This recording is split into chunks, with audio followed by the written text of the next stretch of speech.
Welcome back to The Wandering Naturalist. I'm Brandon, he, him. And this is Angela, she, her. And last time, Angela and I looked at all the special adaptations a woodpecker has that are connected and help them thrive in the forest.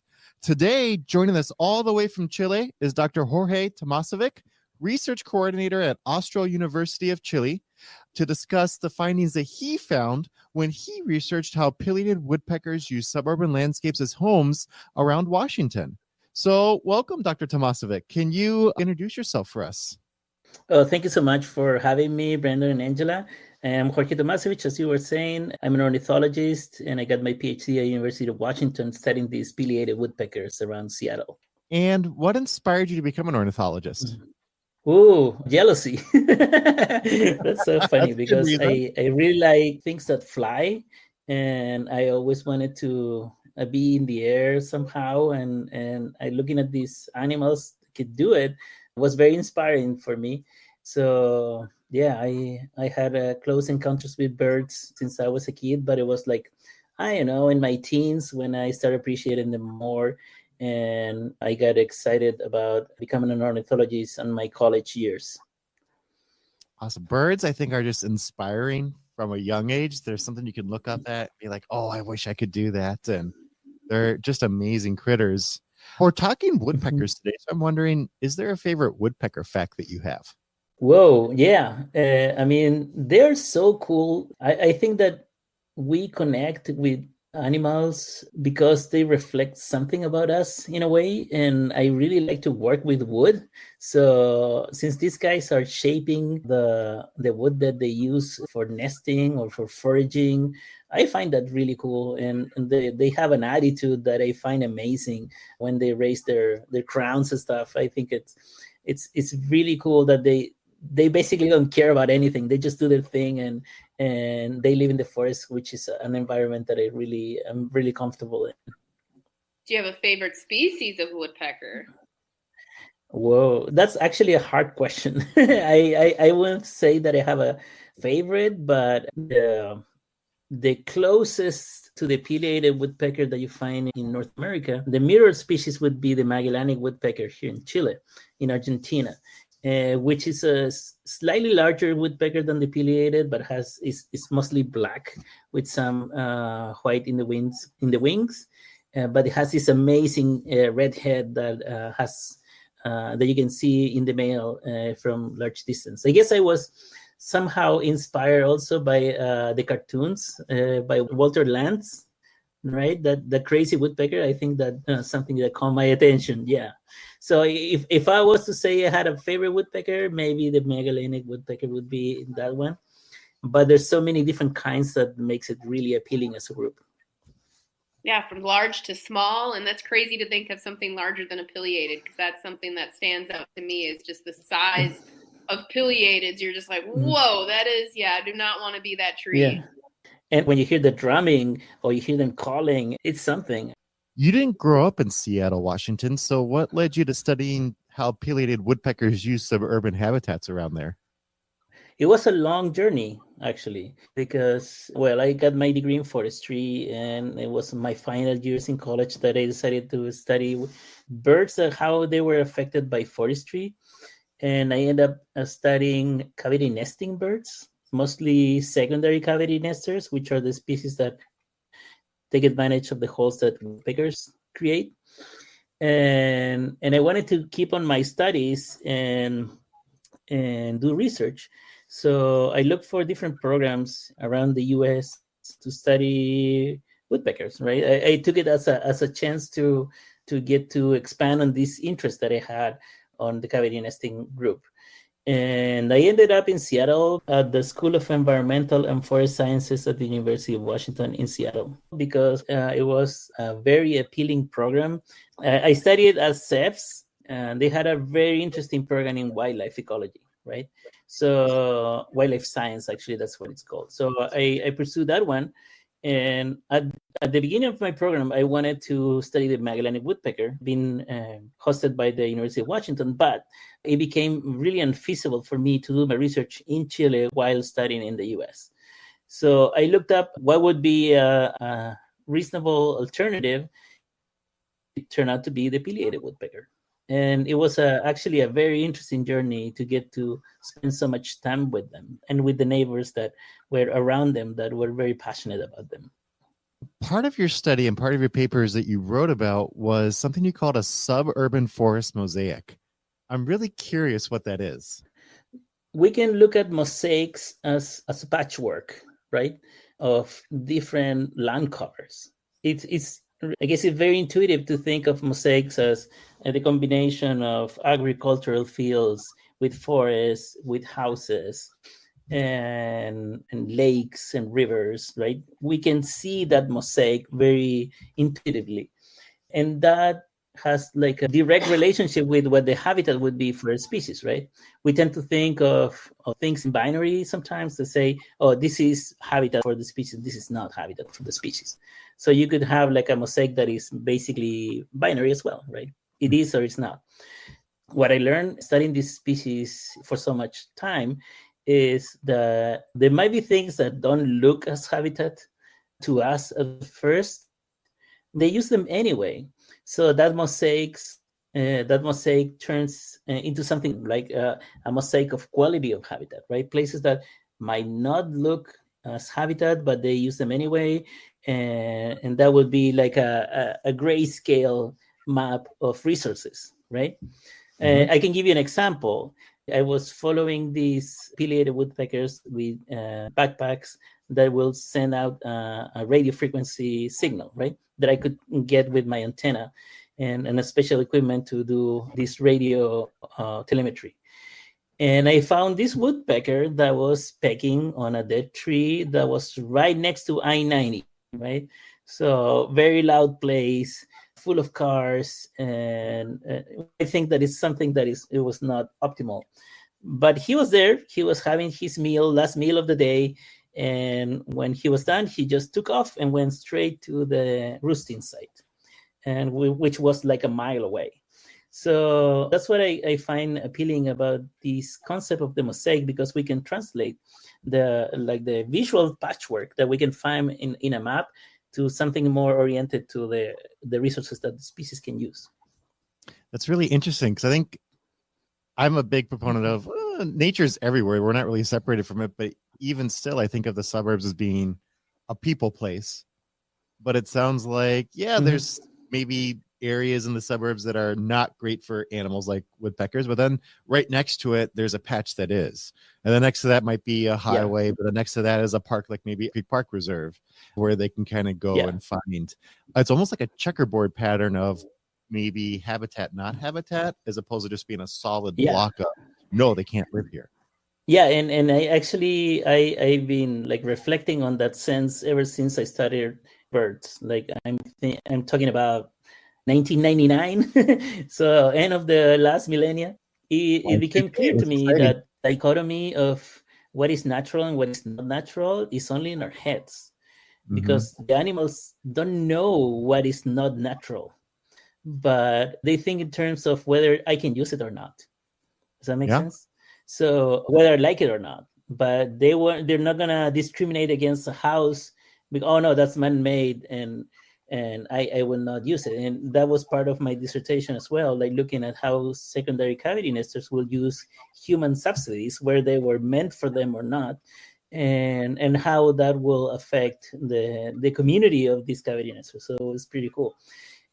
And it makes sense that the species might have evolved without the human footprint in the landscape, but that doesn't mean that they might not use it in the long run. And that's what I find really interesting, putting us back in nature as humans, and how the actions we take might shape that relationship. I love that topic. I remember in college, a professor saying nature is completely false. And at the time, being a biology and environmental studies major, I was so offended by that. I was like, how can you say that? There's a park right out there. And as I reflected and as I've thought more about it, actually, I kind of agree with that statement. Nature is really a way for us to say, well, everything belongs over there and we belong over here. But that's not true. We are an integral part of that too. But the flip side is that you don't have to go far to find nature. It's right in my house. Right? How many you can experience nature everywhere. Exactly. And that was the cool part about the dissertation, because I was in a landscape that had a lot of forest, right? Native forest embedded in the landscape. So that favored that species, that kind of species that I was studying. But that doesn't mean that you have the opportunity to experience nature in more urbanized sites, right? You might not find the same kind of species, but and that doesn't mean that nature is not there. And I find that very interesting. I do too. I really agree.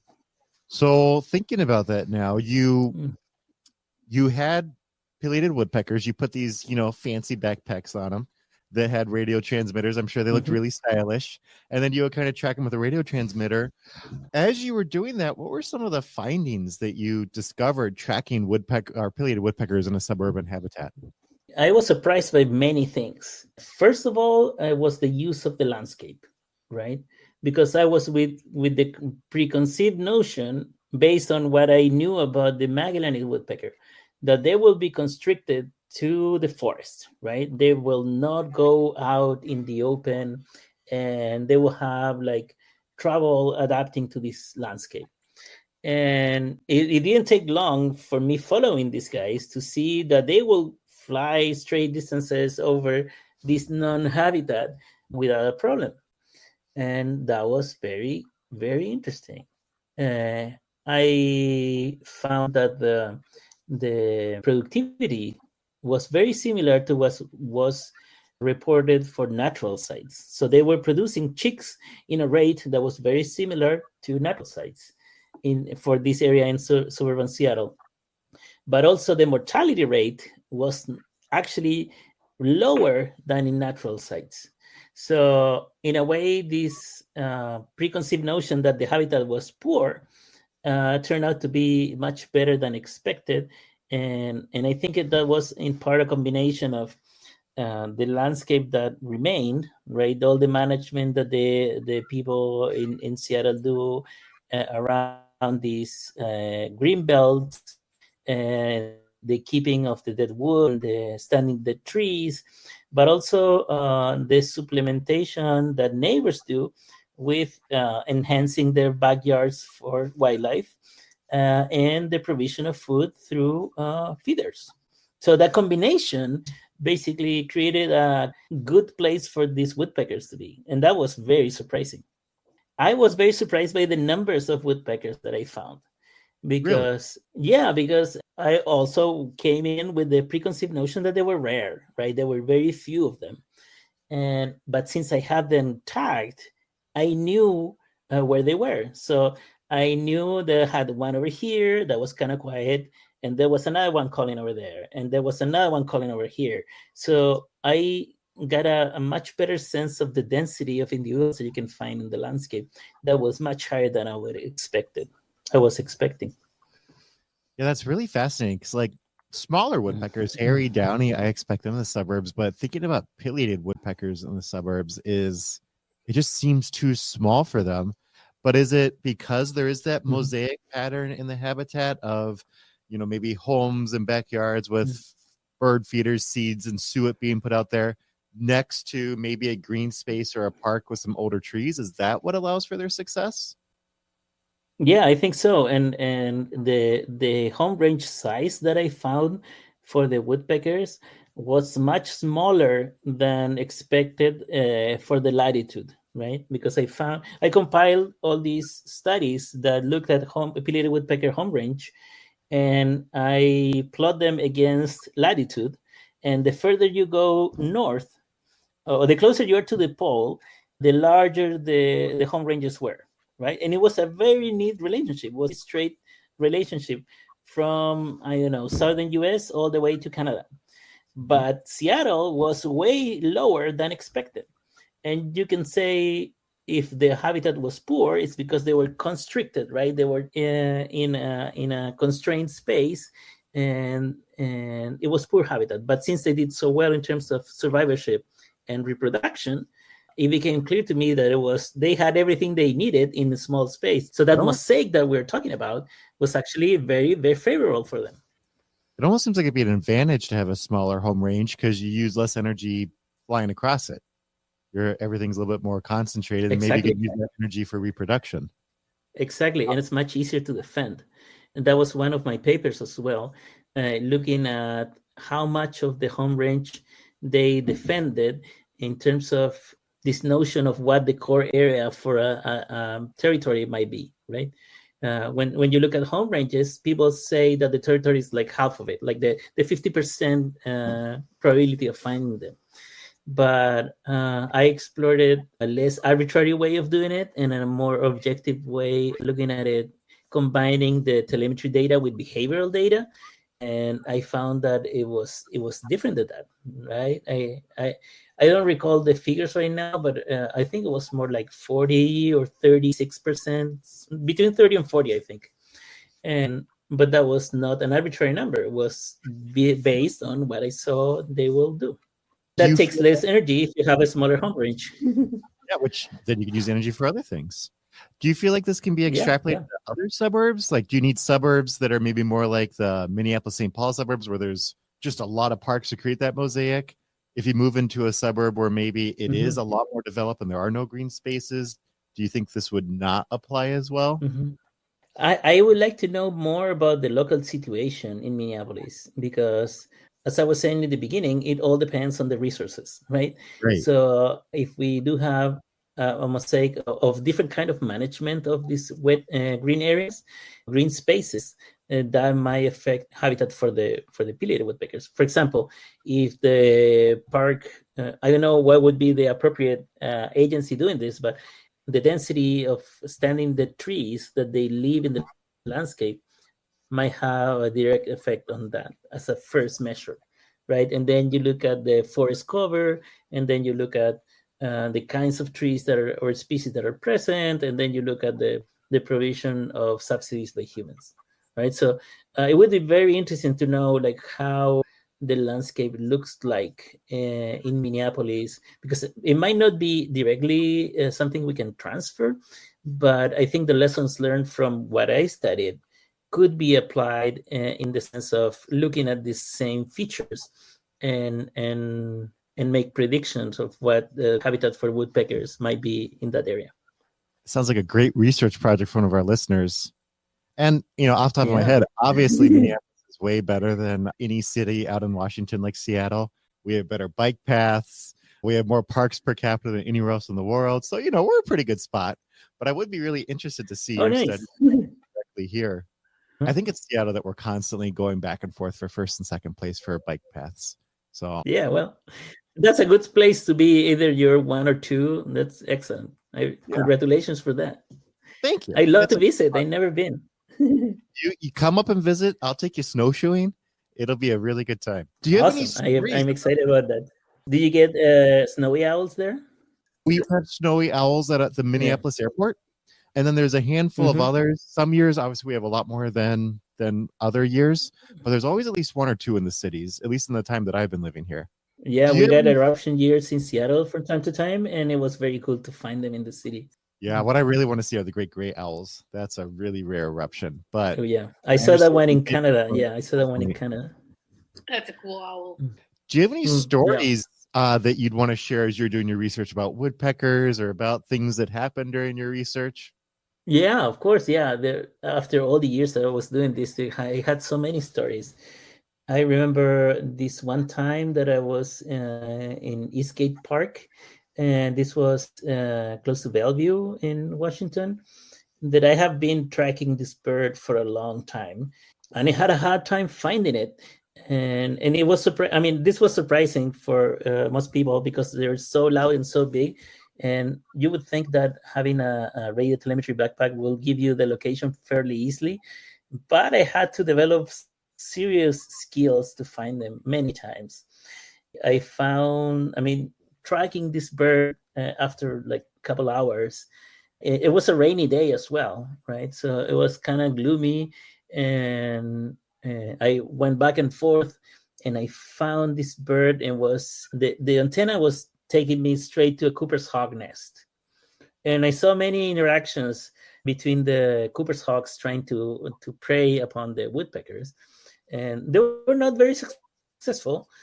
But this one time I found this woodpecker, like the antenna was pointing me straight to the Cooper's hawk nest. And I was devastated, right? After following that guy for so long. So I basically sat down and I spent some time like trying to, feel the sensation.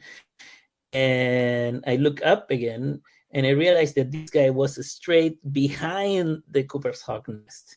So he was perfectly fine and he was alive and well, just sitting there because it was a rainy day. And I found that the woodpeckers will be like trained to stay still on rainy days. So he did well, and the Cooper's hawk didn't have the meal.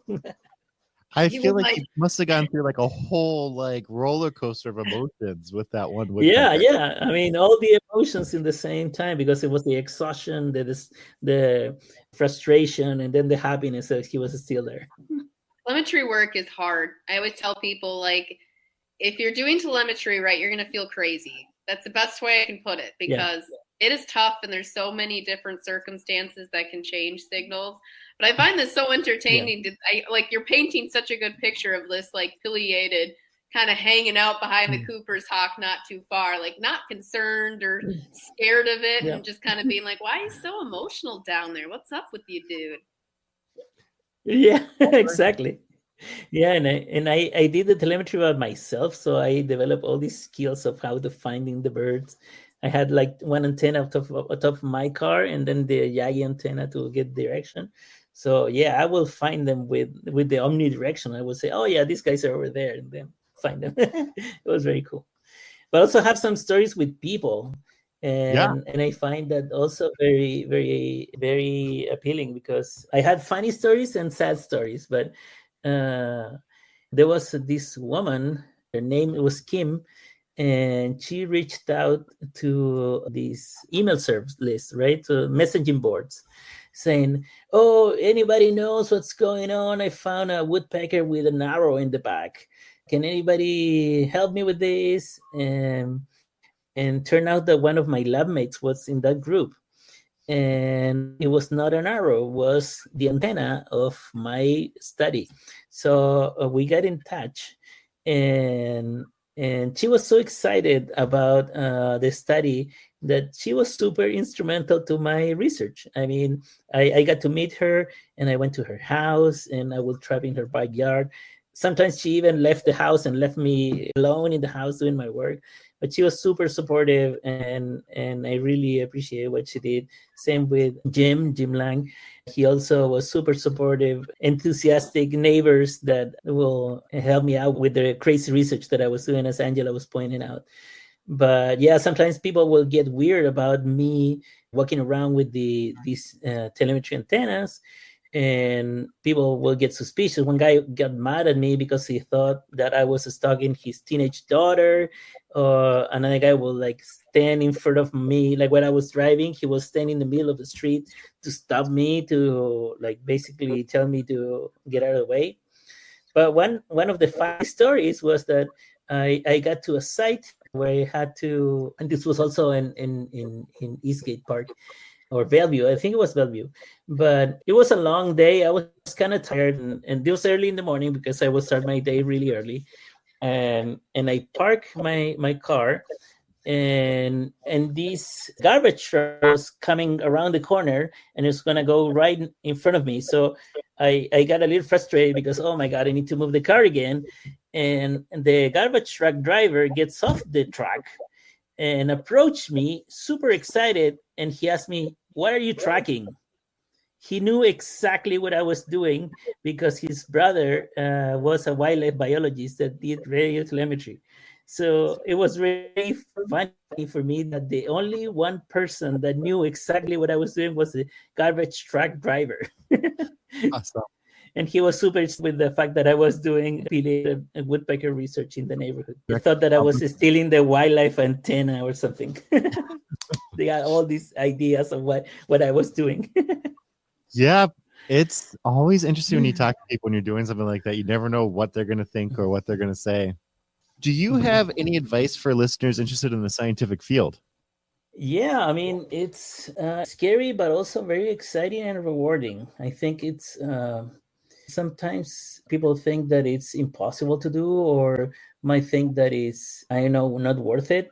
But I feel that it's a way of living that is such a trip in terms of personal growth and relationship with whatever subject you want to study, right? I am very touched by nature and birds and open spaces, but your research might be something completely theoretical that will keep you behind closed doors all the time, and that's what you like. I mean, go for it. But I feel the joy of discovery and understanding things and how they work. For me, it's super exciting.